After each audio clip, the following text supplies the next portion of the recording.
এখন যদি বিএনপি কিছু মনে করেন না, যদি একটা একটা ধাওয়া দেয়, অনেকের কিন্তু অস্তিত্ব থাকবে না। জুতে চলো বললেই রাজু এসে যাবে, এটা কিন্তু সবসময় হবে না। যে জেগে ঘুমায় তাকে উঠানো যায় না, যে ঘুমায় তাকে জাগানো যায়। যারা আজকে কথা বলছে, দেখেন নাহিদ 2 দিন আগে সরকারের সাথে ছিল, তখন কিন্তু সে সরকারের কোনো বদনাম করে নাই। 2 দিন আগে ওই জায়গা থেকে সে চলে এসে এখন সরকারের বদনাম করছে, এবং সে বলছে যে কি আইন শৃঙ্খলা পরিস্থিতি, পুলিশিং ব্যবস্থা মনে করি না একটি জাতীয় নির্বাচন সম্ভব। বুঝেন সার্জিস, সে কি বলছে, যে পর্যন্ত শেখ হাসিনা ফাঁসি না হবে, এই যে ভাষাগুলো, ফাঁসি না হবে, এটা তো আইনের ব্যাপার। তারা মামলার, আপনি তো একজন অ্যাডভোকেট, মামলার মেরিটটা কতটুকু, মামলা যেতে কতদিন সময় লাগে, ফাঁসি পর্যন্ত যেতে কতদিন সময় লাগে, এগুলো কিন্তু আমরা অনেকেই জানি। বাংলাদেশে আরও দেরি হয়, যদি ত্বরিত হয় সেটা কতদিন, ততদিন পর্যন্ত নির্বাচন হবে না। কি সুন্দর মানে ইসের আবদার, মামাবাড়ির আবদার, এইসব আবদারে তো কয়দিন আপনার সহ্য করবে মানুষ।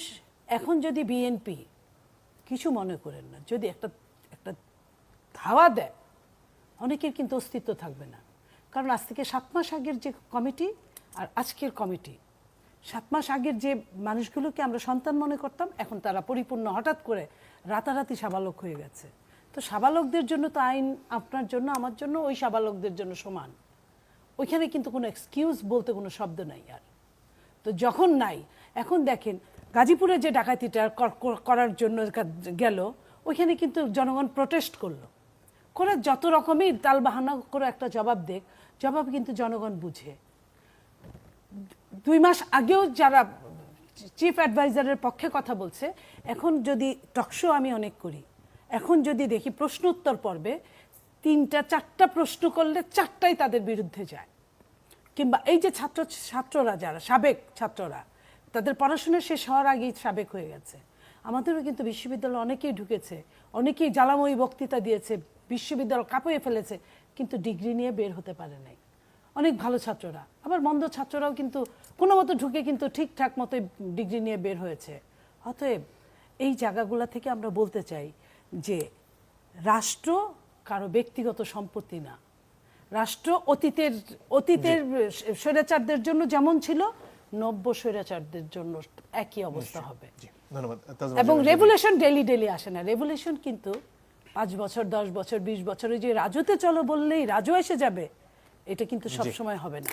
হাওয়াটা যদি গত 15 বছর দিত, তাহলে এই 1400 মানুষকে প্রাণ দিতে হতো না, এতগুলো মানুষকে অন্ধ আর পঙ্গু হতে হতো না। এই যে একটা মনোভাব যে ধাওয়া দিলে আর কেউ অস্তিত্ব থাকবে না, বা রাতারাতি সাবালক হয়ে যাওয়া, আমাদের অনেকগুলো নতুন রাজনৈতিক দল হিসেবে আসার পর আমাদের অনেকগুলো চ্যালেঞ্জ আছে। তার মধ্যে এই একটা চ্যালেঞ্জ হচ্ছে এই সম্মানটুকু না পাওয়া এবং খাটো করে দেখা। হ্যাঁ, আপা যে বলেন বিএনপি যদি ধাওয়া দেয় তাহলে অনেকে অস্তিত্ব থাকবে না, আমি বলতে চাই এই ধাওয়াটা যদি গত 15 বছর দিত, তাহলে এই 1400 মানুষকে প্রাণ দিতে হতো না, এতগুলো মানুষকে অন্ধ আর পঙ্গু হতে হতো না। এই যে একটা মনোভাব যে ধাওয়া দিলে আর কেউ অস্তিত্ব থাকবে না, বা রাতারাতি সাবালক হয়ে যাওয়া, আমাদের অনেকগুলো নতুন রাজনৈতিক দল হিসেবে আসার পর আমাদের অনেকগুলো চ্যালেঞ্জ আছে। তার মধ্যে এই একটা চ্যালেঞ্জ হচ্ছে এই সম্মানটুকু না পাওয়া এবং খাটো করে দেখা।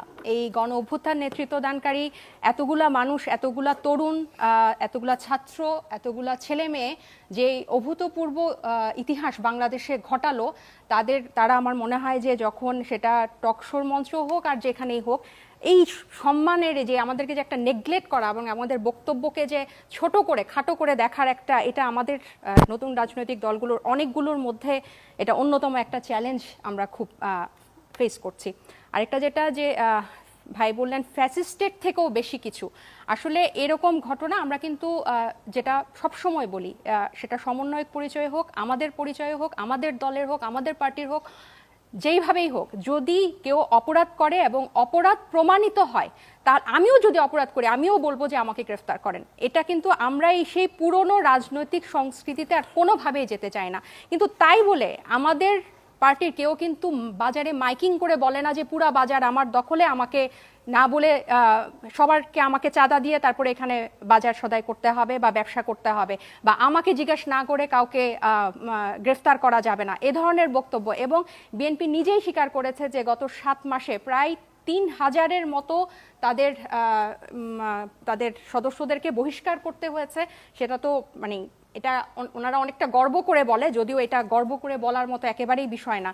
এবং অন্তর্কোন্দলে তাদের হচ্ছে প্রায় 30 জনের মতো বেশি, এটা ডকুমেন্টেড, যে নিহত হয়েছেন।